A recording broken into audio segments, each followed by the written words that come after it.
Traders, welcome back to the weekly analysis of gold. या weekly analysis मध्ये आपण बघणार आहोत मेजर की लेवल्स कुठले आहे आणि गोल्ड मध्ये कशा पद्धतीने या वीक मध्ये ट्रेंड चेंज होतोय की सपोर्ट घेतोय की ब्रेकआउट होतोय याबद्दल आपण डिस्कशन करणार आहोत. सर्वात इम्पॉर्टंट म्हणजे या आठवड्यामध्ये खूप इम्पॉर्टंट न्यूज आहेत. सीपीआयचा डाटा रिलीज होणार आहे, एफओएमसी मीटिंग आहे, त्यामुळे हा वीक आपल्यासाठी खूप इम्पॉर्टंट राहणार आहे. हा व्हिडिओ स्टार्ट टू एंड नक्की बघा. अँड सॉरी फॉर दॅट की मी लास्ट वीक मध्ये कुठलाही व्हिडिओ अपलोड करू शकले नाही, कारण मी आउट ऑफ असल्यामुळे मला व्हिडिओ रेकॉर्ड करता आला नाही आणि तुम्हाला अनालिसिस देता आलं नाही.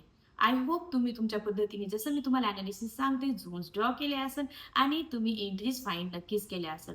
अशाच पद्धतीने आपले व्हिडिओ फॉलो करत जा, जेणेकरून तुम्हाला की लेवल्स कशा ड्रॉ करायच्या, की लेवल्सला ट्रेड कसा घ्यायचा याबद्दल आपल्याला गायडन्स होत राहणार आहे. चला आता आपल्या अनालिसिसला सुरुवात करूया आणि आपल्या चॅनलला लाईक, शेअर आणि सबस्क्राईब करायला विसरू नका.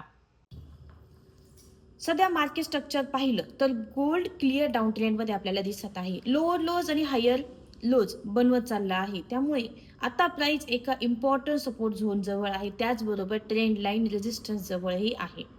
म्हणजे मार्केट सध्या डिसिजन झोन मध्ये आहे. इथून मोठा मूव नक्कीच येऊ शकतो, राईट. चला तर मग पटकन आपण लेवल्स बघूया, हे खूप इम्पॉर्टंट आहे. जो रेजिस्टन्स लेवल आहे तो जवळजवळ आपल्याला 4150 ते 4200 या लेवल पर्यंत पाहायला मिळतोय आणि जो सपोर्ट झोन आहे तो ऑलमोस्ट 4100 ते 4050 या लेवल पर्यंत पाहायला मिळतोय.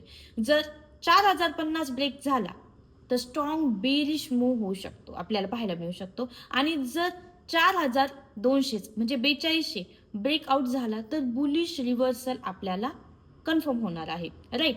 तसंच जर आपण बेरिश सिनारिओ इथे बघितला तर आपल्याला पहिल्या सिनारिओ मध्ये काय होतंय बघा. जर प्राइस ट्रेंड लाईन वरून रिजेक्शन घेतलं, जी ट्रेंड लाईन इथे ड्रॉ केलेली आहे आपण, त्या ट्रेंड लाईनला जर रिजेक्शन घेतलं आणि 4050च्या खाली ब्रेक दिला तर पहिलं टार्गेट आहे 4050, दुसरं टार्गेट आहे 4000 आणि लास्ट आपल्याला जर म्हटलं आपण एक्सटेन्शन केलंच तर 3950 पर्यंत पण येऊ शकतं. शार्प सेलिंग आपल्याला पाहायला मिळू शकते. हा मूव्ह खास करून तेव्हा स्ट्रॉंग होईल जेव्हा सीपीआय डेटा हाय येईल. नेक्स्ट जो सिनॅरिओ आहे तो म्हणजे आपला बुलिश सिनॅरिओ. यामध्ये आपल्याला ट्रेंड लाईन ब्रेकआउट होणं महत्वाचं आहे. त्यामध्ये जर प्राइस 4200च्या वर स्ट्रॉंग ब्रेकआउट देतोय तर आपण होल्ड करू शकतो आणि टार्गेट आपलं 4250 ते 4300 पर्यंत असू शकतो. आणि स्ट्रॉंग मोमेंटम असेल तर 4400 पर्यंत पण आपल्याला पॉसिबिलिटी आहे गोल्डमध्ये बाईंग येण्याची, म्हणजेच बायर्स मार्केटमध्ये एंट्री घेत असतील. ओके, तर आता सर्वात इम्पॉर्टंट ट्रॅप काय असू शकतो. सीपीआय वीकमध्ये फेक ब्रेकआउट खूप कॉमन असतात. ओके, या वीकमध्ये सीपीआय न्यूज आहे, राईट. प्राइस वर जाईल, ब्रेकआउट देईल आणि लगेचच खाली येईल, उलट खाली ब्रेकडाऊन देईल आणि लगेचच वर जाईल. या पद्धतीचे फेक ब्रेकआउट आपल्याला गोल्डमध्ये या वीकमध्ये पाहायला मिळू शकतात. म्हणून ब्लाइंडली एंट्री घेऊ नका, कन्फर्मेशन घ्या. आता सीपीआय बद्दल थोडंसं बोलूया. हा गेम चेंजर आहे. सीपीआय मध्ये मोस्ट ऑफ टाइम्स आपल्याला फेक ब्रेकआउट आणि मोठी मुवमेंट पाहायला मिळत असते. जर सीपीआय हाय आला तर यूएसडी गोल्ड खाली जाणार. नेक्स्ट जर सीपीआय डाटा जर वीक आला तर आपल्याला यूएसडी मध्ये सेलिंग होताना पाहायला मिळेल आणि गोल्ड आपल्याला वरती जाताना पाहायला मिळणार आहे.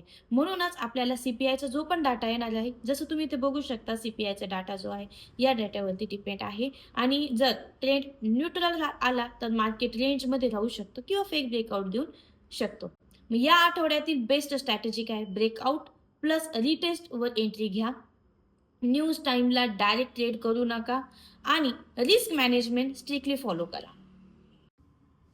जर तुम्हाला असे अनालिसिस हवे असतील, वीकली अनालिसिस आणि डेली अनालिसिस, तर आपल्या चॅनलला लाईक, सबस्क्राईब करायला विसरू नका आणि कमेंटमध्ये नक्की कळवा तुमचा या आठवड्याचा व्ह्यू कोणता असणार आहे, बुलिश की बेरिश.